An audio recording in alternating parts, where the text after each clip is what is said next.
First ever factory outlet Mukunda jewellery KPHB Kothapet Khammam Somajiguda Hanamkonda. ఇప్పుడు శ్రీదేవి గారు, రేఖ గారు వీళ్ళతో ఎలా ఉంటది మీ బాండింగ్? ఎందుకంటే తెలుగు నుంచి శ్రీదేవి వెళ్ళారు గారు కాబట్టి. అస్సలు తెలియదు నాకు, బాంబేలోనే ఉంటున్నారు కదా. ఇంత కూడా తెలియదు నాకు. ఆ, మళ్ళీ శ్రీదేవి గారి హస్బెండ్ నాకు బాగా తెలుసు, బోని కపూర్ గారు. బోని కపూర్ గారి వాళ్ళ నాన్నగారు he used to treat me like a daughter. Okay. అదే నేను నిన్న మొన్న ఎవరికో చెప్తున్నాను, ఇట్స్ వెరీ స్ట్రేంజ్.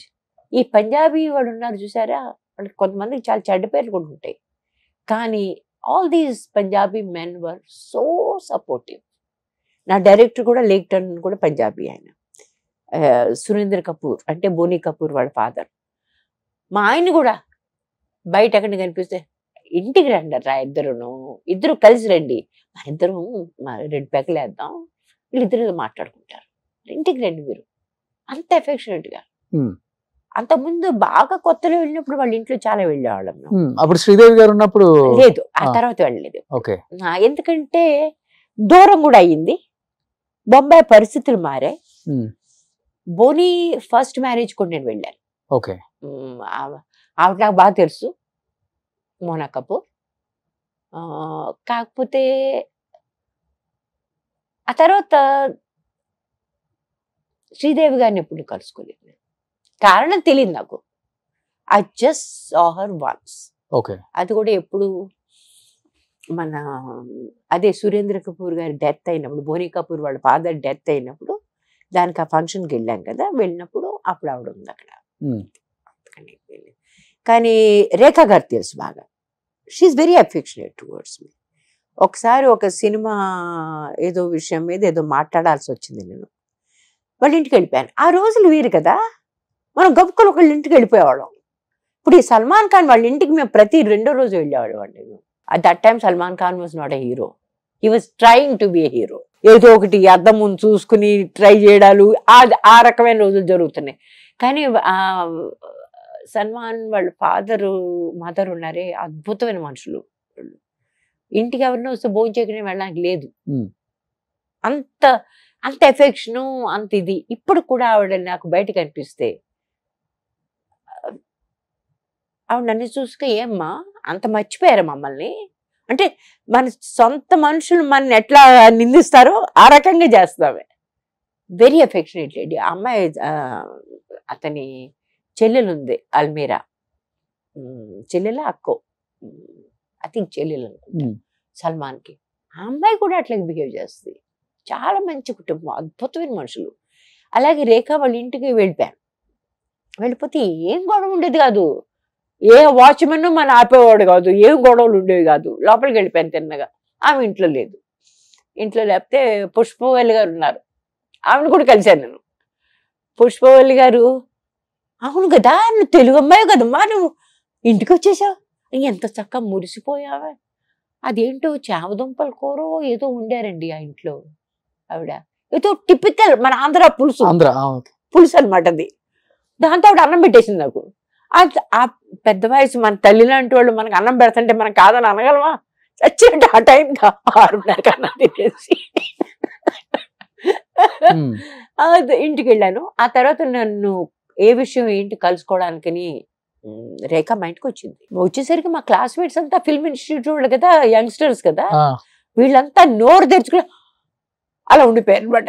ఎందుకంటే Rekha by the time she was a big heroine. తను వచ్చి పైగా అక్కడ ఇవాళే మేము రెడ్ కార్పెట్ వేసి కేన్ ఫర్నిచర్ కొనుక్కున్నాం కొత్తగా. అంత స్పిక్ అండ్ స్పాన్ చాలా బాగుందనమాట. దానిలో వచ్చి అక్కడే కూర్చుందామే. ఆ పొద్దున్నే వాళ్ళు వెక్కిరించి అన్నారు, బస్ all we need is one person like Rekha to sit there అన్నాడు. ఆ అమ్మాయి వచ్చేసరికి అక్కడే కూర్చున్నారు. చూసి మిగిలిన వాళ్ళంతా నోరు అలా తెరుచుకుని ఉండిపోయే, రేఖ మన ఇంటికి రావడం ఏమిటి. But she was like that. Okay. She came and she found out the problem. Telugu బాగా మాట్లాడతారా? చాలా బాగా మాట్లాడింది. ఓకే. చాలా బాగా మాట్లాడింది. కాకపోతే తమిళం కూడా చాలా బాగా మాట్లాడింది. తమిళమే కదా. She basically very sharp person. Okay. చాలా షార్ప్. ఎవరిని ఇమిటేట్ చేయడం కానీ ప్రతిదీ కూడా చాలా, ఎక్కడ కనిపించినా సరే మొత్తం. ఆ మధ్య ఒకసారి ఎయిర్పోర్ట్లో కనిపిస్తే ఎంత గబుక్కుని చేపట్టిన లాగేసి తనకు అక్క చెల్లెళ్ళు అంతా ఉన్నారు వాళ్ళందరూ తెలుసా ఎవరు, మన రామేశ్వరి అట్లా మాట్లాడింది. మాట్లాడి ఎప్పుడు చూసినా ఒక తిట్లు కూడా ఉంటాయి. అవును మళ్ళీ జుట్టు కట్ చేసేసావు నువ్వు, అంత పొడుగు జుట్టు, అద్భుతమైన జుట్టు, చక్కగా వేసుకో, కాస్త లిప్స్టిక్ వేసుకొని, నేను బయట లిప్స్టిక్ అది కూడా వేసుకోను, ఇది ఇంటర్వ్యూ అని మీకోసం అని లిప్స్టిక్ అది వేసుకుని వచ్చాను నేను. సరే లిప్స్టిక్ వేసుకోండి, ఇది చక్కగా, ఇది కళ్ళు ఎంత బాగుంటాయి, ఇది ఇట్లా మేకప్. ఆ రోజు మాత్రం లాస్ట్ టైం మాత్రం ఆవిడ అన్నాను, చూడండి నేను ఎన్ని చేసినా మీలా ఉండలేను. రేఖ ఇస్ రేఖ, రేఖ గారిలో ఎవరు ఉండలేరు, అసలు ఉండలేరు అంతే. నేను ఎన్నైనా కష్టపడినా నేను మీలా ఉండలేను, ఆ గొడవే లేదు. బహుశా నాలా ఉండాలంటే మీకు కూడా కష్టమే. That is also there. What I can do with the confidence I can carry myself. నేను షర్ట్ తిరిగేసి ఉంటుందండి, దాంతో వెళ్ళిపోతాను. దారిలో ఏమన్నా కనిపించి తిరిగేసి ఉంది అంటున్నాను, అలాగా పర్లేదు దాంతో శుభ్రంగా మరి నా పని చేసుకున్నాను, కొంచెం గొడవ లేదు. Can I don't think anyone ఎక్కువ షర్ట్ జీన్స్ వేసుకుంటారా? ఎక్కువ shirt. Okay, easiest thing to wear, fastest.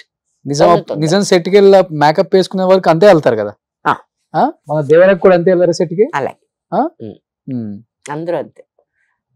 కొంతమంది అయితే అది they come it comes is shock, ఎందుకంటే అహో ఈ వయసులో కూడా ఈ బట్టలు వేసుకుంటుందా ఈవిడనే ఒక కొంతమందికి అలవాటు ఉండదు కదా. బట్ నేను ఇంకెవరి కోసం బతకట్లేదు కదా, నేను నా కోసం బతుకుతున్నా. బాంబేలో అంతే ఉంటది కదా. బాంబేలో అట్లా ఉంటారో లేదు కూడా నాకు తెలియదు. నేను ఎవరు ఎట్లా చేస్తున్నారు నేను చేయటం లేదు. That is the way I am. And నాకున్న రూల్స్ రెగ్యులేషన్స్ ఏంటంటే, నాకంటే చిన్న మనిషిని నేను ఎప్పుడు ఇబ్బంది పెట్టను. ఒక ఆడ మనిషిని ఎప్పుడు కూడా నేను ఆడ మనిషిని కాదు, ఏ మనిషిని కూడా నేను ఇన్సల్ట్ చేయను. ఇట్లాంటివి రూల్స్ నాకు. డబ్బు కోసం అడ్డమైన పనులు చెయ్యను. నాకు డబ్బుకి నాకు ఎంత కావాలో అంత కోసమే నేను కష్టపడతాను, అంతకంటే ఎక్కువ కష్టపడతాను.